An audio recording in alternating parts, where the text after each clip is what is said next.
Good morning, Great Lakes Academy. Happy Monday. I'm so excited for us to be together again, starting a new week.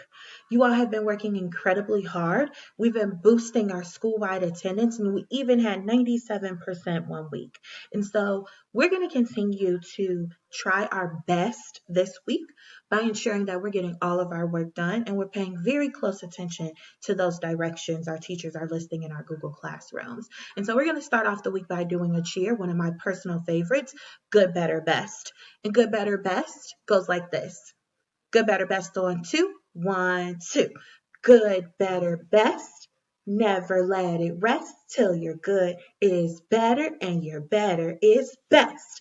And so we're going to take that mentality into our work today and all week long. And we're going to work hard to reach 90% participation as a school.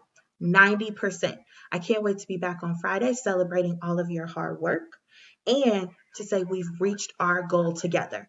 Have a great week.